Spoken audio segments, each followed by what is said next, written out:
মানে আমি তোমায় সকাল সকাল কোন অলক্ষণে কথা বললাম রানী? আমি তো কিছুই বুঝতে পারছি না। বললেন না, অলক্ষণে কথা বললেন না। ভুলে যাবেন না, আমি আপনার এই কৃষ্ণনগরের রানী। আমি তো তোমায় একটু কোনো কথা নয়, নিজের কাজ নিজে করুন, বুঝলেন? অন্দরমহলে আমার অনেক কাজ আছে। নিজের কাজ নিজে করব? আমি তোমার স্বামী, আমি তোমার কাছে এইটুকু আবদার করতে পারি না? হ্যাঁ,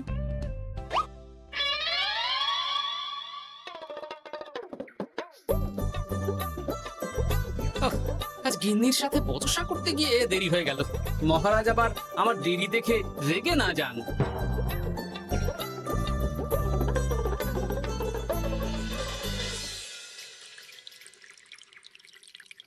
হ্যাঁ, তুমি কথাটা খুব একটা মন্দ বলনি মন্ত্রী। এতে রাজ্যবাসীরও উপকার হবে আর রাজকোষেরও খুব একটা চাপ পড়বে না। তাহলে মহারাজ সব ঘরে ঘরে এই বার্তা পৌঁছে দিই। কি এত বড় সাহস তোমার? আমার মুখে মুখে কথা বলছো? যাও, বেরিয়ে যাও বলছি আমার চোখের সামনে থেকে। তোমায় আর দেখতে চাই না। আমি আবার কি বললাম মহারাজ? কি বললে মানে? কি বলতে বাকি রাখলে শুনি? বলছিলাম কি, অপরাধ নেবেন না মহারাজ, সেনাপতি তো। চুপ, একদম চুপ। আমি মরছি নিজের জ্বালায় আর তুমি ওই ভুল ভাল বলে আমার মাথা বিগড়ে দিতে চাইছো? মহারাজ রেগে আগুন, এই ছিলেন ঠান্ডা, এই তো মুখে হাসি ছিল, এখন হাতে ডান্ডা। কি বললে কবি? তুমি আমায় অপমান করলে? যাও, এক্ষুনি তোমরা সবাই দূর হয়ে যাও আমার সামনে থেকে। কাউকে চাই না আমি এই মুহূর্তে। রাজসভা আমি শূন্য দেখতে চাই, না হলে আজ সব কটা গর্দান নেব আমি। যাও বলছি।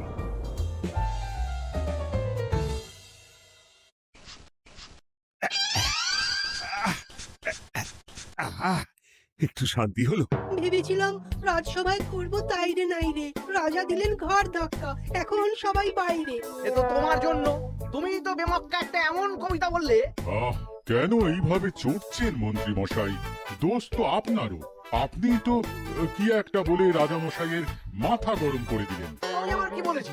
আরে মহারাজ তো সেনাপতির ওপর রেগে গেলেন। আরে বাবা, আমি আবার কি করলাম? পণ্ডিত মশাই কি সব বলে দিলেন, তখনই তো মহারাজ। এই আমার নামে একটা অসাধু বাক্য বললেই আমি কিন্তু। একই কাণ্ড! কৃষ্ণনগর রাজসভার সভারত্নরা বাইরে বের হয়ে কি মহা হট্টগোল শুরু করলেন। মহারাজ সবাইকে একসাথে ঘাড় ধাক্কা দিয়েছে। ওরে বাবা, এতগুলো ঘাড়ে রাজামশাই একসাথে ধাক্কা দিলেন কিভাবে? আচ্ছা, দোষটা কে করলো? দোষ করেছে ও, দোষ করেছে ও। দোষ করেছে ও। দোষ করেছে ও। এবারেও কেউ একমত হতে পারলেন না। কে দোষ করেছে? হ্যাঁ? আচ্ছা বেশ, কি হয়েছে কেউ একটা খুলে বলুন দেখি। আমি বলছি, মহারাজ বেশ খোশ মেজাজি ছিলেন, কিন্তু হঠাৎ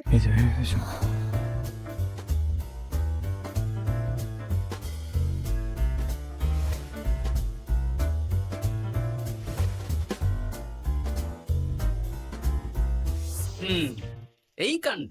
এ তো ভারী অদ্ভুত রোগ মনে হচ্ছে। মহারাজের আচমকা মাথায় রক্ত চড়ে গেল নাকি? হ্যাঁ, মহারাজ আপনাদের রাজসভায় ডেকেছেন। ওরে বাবা না, যাবো না গো আমি, আমার কাছে আমার প্রাণ সবচেয়ে দামি।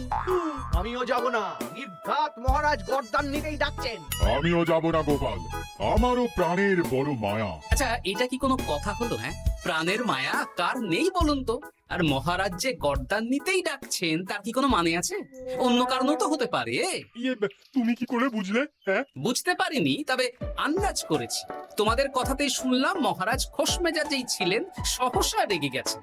আবার যে সহসা খোশ মেজাজেই ফেরেননি, তাই কি বলা যায়?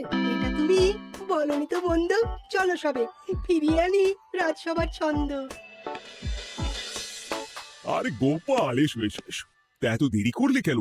বাকিরা কোথায়? তারা আসছেন মহারাজ। আপনি তাদের ডেকেছেন, তাদের ঘাড়ে কটা মাথা যে তারা আসবেন না। কিন্তু মহারাজ, আমি অন্য কথা ভাবছি। কি কথা গোপাল? আপনি নাকি সভায় আজ হঠাৎ সবার উপরে রেগে গিয়ে তাদের সভা থেকে বের করে দিয়েছেন মহারাজ। এ কি সত্যি মহারাজ? আরে না না গোপাল, মোটেও না। বলতে পারো আমি সবার সাথে একযোগে একটা রসিকতা করছিলাম। আমি দেখছিলাম সবাই আমার রসিকতা কেমন বুঝতে পারে। তাই নাকি? আসলে তুমি ছিলে না বলেই এরা কেউ আমার রসিকতা ধরতে পারেনি। এ কি সত্যি মহারাজ? আপনি সত্যি আমাদের উপর কোনো রাগ করেননি? হুম, কি এই সব কিছুই আপনার রসিকতা ছিল? মা, তাই নাকি মহারাজ? এই যে আপনি শুনিয়ে দিলেন কথা কড়া কড়া, সবকিছুই ছিল আসলে নিছক মজা করা। আবার যত সব বাজে বকছো তোমরা। এত কথা কেন? তোমরা কেউ আসলে মহারাজ কৃষ্ণচন্দ্রের রাজসভার যোগ্য নও। যাও যাও, দূর হয়ে যাও। কিন্তু মহারাজ এই যে আপনি বললেন। তুমি সবার আগে যাও তো। তুমি হলে সব নষ্টের গোড়া। যাও বলছি, আমার আর ভালো লাগছে না। যাও। জপ বাবা।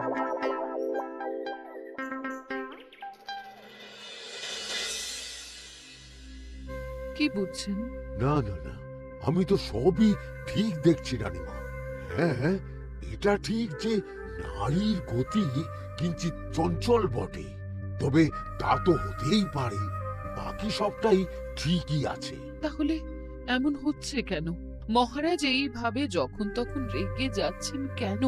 আজ শুনলাম আপনাদের সভা থেকে দুবার বের করে দিয়েছেন, আবার ফিরিয়ে এনেছেন। হুম হুম হুম। আমি ওষুধ পাঠিয়ে দিচ্ছি, আর মহারাজের কিঞ্চিত বিশ্রামের দরকার। হ্যাঁ, তোমার মাথা আর আমার মুন্ডু। বলি, আমি বিশ্রাম নিলে রাজকার্যকে চালাবে শুনি তুমি, নাকি ওই অকর্মার ঢেকি মন্ত্রী? না মানে ওই আমি। যাও, আর আমার কথা বলতে ভালো লাগছে না। আমাকে একটু একা থাকতে দাও।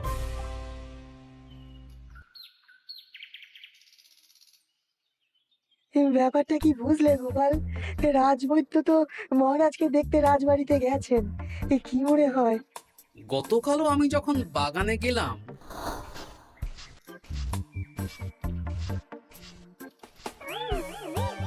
গোপাল, তোমার কি মনে হয় মহারাজকে কোন রোগে ধরেছে?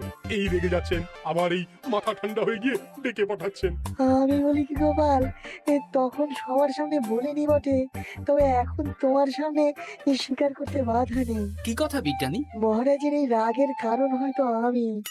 আমার মনে হয় আমার দোষেই উনি এরকম বারবার রেগে যাচ্ছেন। কেন? আসলে মহারাজ আমাকে একটা মাথা যন্ত্রণা সারার ওষুধ আবিষ্কারের দায়িত্ব দিয়েছিলেন, তো আমি অনেক চেষ্টা করেও সেই ওষুধটা আবিষ্কার করতে পারিনি। যেটা আবিষ্কার করেছি তাতে সেরকম কাজ হচ্ছে না। আমার মনে হয় ওনার মাথা ব্যথা থেকে এরকম হচ্ছে। সে যাই হোক, তুমি কিছু একটা করো গোপাল। মহারাজের অসুখ কিভাবে সারানো যাবে সেটা নিয়ে কিছু একটা ভাবো। ভাবতে তো হবেই।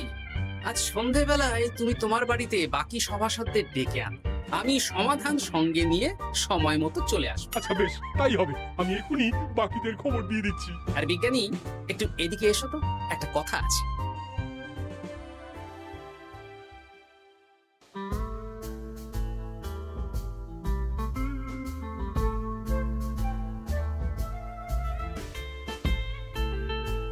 গো, বলি এইভাবে ঘুরলে কি মহারাজের ব্যামো সেরে যাবে? তা সারবে না। তার চেয়ে এক কাজ করি, কিছুটা আলু আর ছোলা সেদ্ধ করেছি, তার সাথে নুন, লঙ্কার গুঁড়ো আর লেবু দিয়ে মেখে আলু কাবলি বানিয়ে দিই, কি বলো? হ্যাঁ, দাও দাও দাও, মন্দ হয় না। মহারাজের মন উচ্চাটন। তার কি কারণ? মাঝে মাঝে আসছেন আর মহারাজ রেগে আগুন হয়ে যাচ্ছেন, আবার যেই সে ব্যামো ঠিক হয়ে যাচ্ছে মহারাজ সেই আগের মতন। তার উপর আবার সভাসদেরা মনে করছে তাদেরও কোনো দোষ আছে। তাহলে দুয়ে দুয়ে চার করতে হবে, কিন্তু কিভাবে কিভাবে কিভাবে? এই নাও আলু কাবলি খেয়ে পেট ঠান্ডা করে নাও দেখি। হ্যাঁ, বেশ কিছুদিন আগে বিজ্ঞানী লেবুর রসের জাদুর কথাই তো বলছিল। আচ্ছা গিন্নি, তুমি তোমার বিয়ের সময় তোমার বাবার মুদির দোকানের একটা কাঠের ছোট বাক্স পেয়েছিলে না, যাতে শ্বশুর মশাই মোহর রাখতেন? উমা, সে বাক্স তো ঝুলকালি মেখে আছে গো, তা দিয়ে তোমার কি হবে? ঝুলকালি লেগেছে? বাবা বাবা বাবা, তাতে তো আমার কাজ আরো ভালো হবে। যাও যাও যাও, নিয়ে এসো দেখি। আমি ততক্ষণে বেশ খানিকটা অদৃশ্য কালি বানিয়ে ফেলি। না না, আমি তো বলছি মহারাজের কোনো রোগ নেই, সামান্য সামান্য উদ্বেগ ছাড়া আর কোনো সমস্যাই নেই মহারাজের। তাহলে মহারাজ আমাদের এই তুর্কি নাচন কেন নাচাচ্ছেন শুনি মস্করা করে? তাই তো উত্তর জানা চাই তো। আর এই যে এত জরুরি তলব পাঠিয়ে গোপাল আমাদের ডেকে পাঠালো, তার তো টিকিও দেখা নেই। গোপাল কি করবে শুনি? যে রোগ আদপেই নেই সেই রোগ কিনা ওই গোপাল ছাড়াবে? আমার তো বিশ্বাসই হয় না। বিশ্বাসে মিলায় বস্তু, তর্কে বহু দূর। তাই না মন্ত্রী মশাই? পেলে গোপাল, মহারাজের রোগ সারাবার কোনো উপায় পেলে? আচ্ছা গোপাল, রাজবৈদ্য বলেছেন মহারাজের কোনোই অসুখ নেই, তা তুমি কি সারাবে শুনি? হ্যাঁ, রোগ হয়তো রাজবৈদ্য মশাই ধরতে পারেননি, কিন্তু কিছু তো আছেই যার জন্য মহারাজ এমন আচরণ করছেন, তাই না? তা তুমি বলো না মহারাজ এমন কেন করছেন, আর কি তার সমাধান? এক এক করে বলি। আমি ভেবে দেখলাম এর জন্য আমরাই দায়ী। বলো কি? আমরা সবাই কোনো না কোনো সময়ই মহারাজের রাগের কারণ হয়েছি, তাকে আঘাত দিয়েছি, বিষণ্ণ করেছি। ইচ্ছে করে করিনি হয়তো, কিন্তু করেছি। আর মহারাজ সেই সব কথা বুকে চাপা দিয়ে রেখেছেন। তুমি বলতে চাইছো অতীতে সেই সব ভুলের কারণেই মহারাজ এমন করছেন? আমার তো তাই মনে হয় সেনাপতি। আচ্ছা তর্কের খাতিরে যদি তাই ধরে নিই, তাহলে এখন আমাদের কি করণীয়? আমরা তো কাল যন্ত্রে চেপে অতীতে ফিরে যেতে পারবো না যে সেই সব ভুলগুলো শুধরে দেব। তা হয়তো হবে না, কিন্তু কিংকর্তব্য বিমূঢ় বাবার আদেশ যদি মানি, তাহলে এই সমস্যার সমাধান সম্ভব মন্ত্রী মশাই। কি বললে? বিকালজ্ঞ বাবা কিংকর্তব্য বিমূঢ়, সে আবার কি গোপাল? আছেন একজন জ্ঞানী ব্যক্তি, আমার খুব পরিচিত। তার দেওয়া একটা উপদেশ আমার জানা আছে। আমার বিশ্বাস তাতে মহারাজের এই সমস্যার সমাধান হয়ে যাবে। কি করে শুনি? এই কালি হলো অদৃশ্য কালি। কলম দিয়ে অদৃশ্য কালিতে কাগজের উপর লিখতে হবে। কি লিখতে হবে? লিখতে হবে যে মহারাজের সাথে অতি সাম্প্রতিক কালে আমরা যা যা অন্যায় করেছি তাই লিখতে হবে। কোনো মিথ্যে কথা লেখা যাবে না। তবে চিন্তা নেই, অদৃশ্য কালি, ফলে কেউ কারো লেখা পড়তে পারবে না। এইবার এই কাগজ ভাঁজ করে ফেলে দিতে হবে এই বাক্সে। বাক্সে তালা, তার চাবি থাকবে মন্ত্রী মশাইয়ের কাছে। আবার আমার কাছে কেন? পরে যাতে কোনো সন্দেহ না করেন, যা সন্দেহ বাতিক মৌন আপনার। বলে এইবার এই বাক্স সারা রাত নদীর ধারে বটতলায় পড়ে থাকে, চাঁদের আলো পান করবে। তারপর সকালে আমরা সবার সামনে এই বাক্স ফেলে দেব নদীর জলে। সবার অন্যায় সারা রাত চাঁদের আলো পান করে শুদ্ধ হয়ে ভেসে যাবে নদীর জলে। ব্যাস ব্যাস, আমরা সবাই পাপ মুক্ত হয়ে যাব। একদম সবাই শুদ্ধ হয়ে যাব, আর মহারাজের ব্যায়ামও সেরে যাবে। কিন্তু তুমি কোনো চালাকি করছো না তো গোপাল? অদৃশ্য কালিতে লেখার সাথে আমি আর কোন চালাকি করব মন্ত্রী মশাই? দেখুন, আমি একটা কাগজে লিখছি। কি কিছু বোঝা যাচ্ছে? সত্যি তো কিছু বোঝা যাচ্ছে না যে আদৌ কিছু লেখা হয়েছে কি হয়নি। তাহলে লেখা শুরু করা যাক। এক এক করে লিখুন আর কাগজ ভাঁজ করে বাক্সে ভরে দিন। আর হ্যাঁ, একদম মিথ্যে কথা লিখবেন না, তাহলে কিন্তু লেখাগুলো অদৃশ্য থাকবে না, ফুটে উঠবে। আচ্ছা গোপাল, বুঝেছি। কলম কালি মন, লেখে 3 জন। মিথ্যে কথা লিখে দিলেই ঘটবে অঘটন। আমি বাক্সটা নদীর পাড়ে সঠিক জায়গায় রেখে আসবো। তারপর কাল সকালে সবাই মিলে এই বাক্স ফেলে দেব নদীর জলে। ঠিক আছে?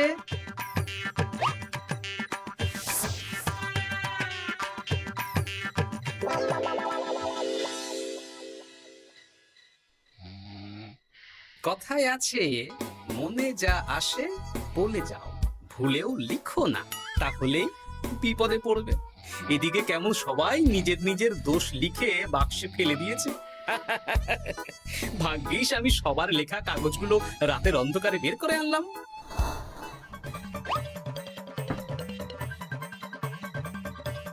এইবার এই কাগজগুলো ঢুকিয়ে দিলেই কিল্লা ফতে। এখন সবার পাপের স্বীকারোক্তি আমার হাতের মুঠোয়।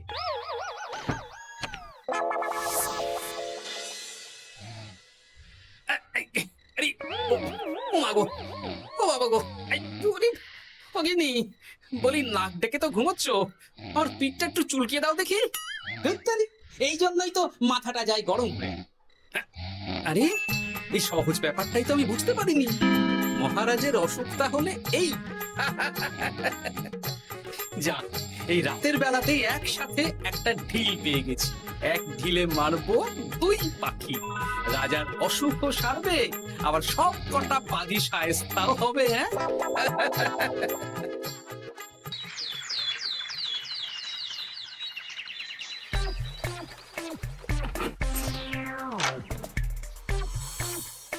কি এইবার শান্তি হয়েছে তো মন্ত্রী মশাই? যেমন অদৃশ্য লেখা ছিল সেরকমই আছে তো? কিন্তু এতে কি মহারাজের রোগ সেরে যাবে? যাবে না মানে? মনে করুন সেরে গেছে।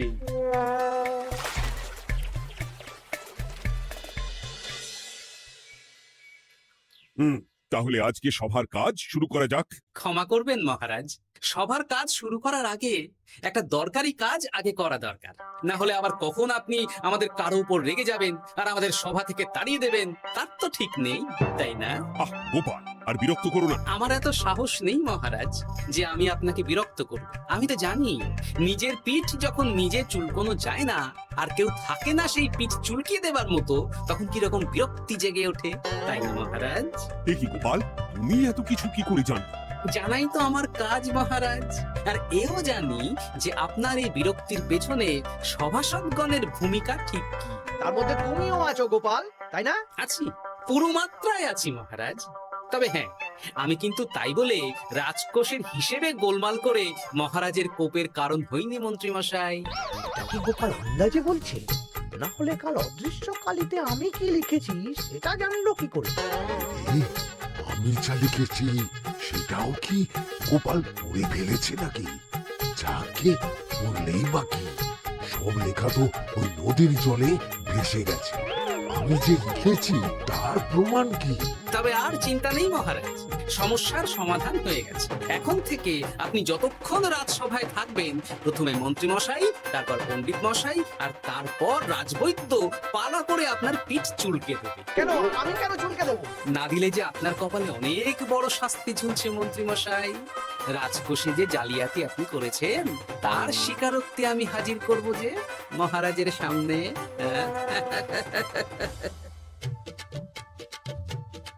এই নিন মহারাজ, মন্ত্রী মশাইয়ের পাপের স্বীকারোক্তি। আপনি আগে মন্ত্রী মশাইয়ের লেখাটা পড়ুন, তারপর একে একে সকলের স্বীকারোক্তি দিচ্ছি। এ কি মন্ত্রী, তুমি রাজকোষ থেকে 500 মোহর চুরি করেছো, আর তার বদলে সেই হিসেব তুমি পুকুর পাড় বাঁধানোর খরচ হিসেবে দেখিয়েছো। এই সেরেছে, এটা ফুটে উঠলো কি করে? সে অনেক কাণ্ড মন্ত্রী মশাই, বাকিদের সবারটাই আছে, এত জেনে কাজ কি? না না, জানতে তো হবেই। তাহলে শুনুন, এই অদৃশ্য কালি আসলে লেবুর রস। গতকাল রাতে আমি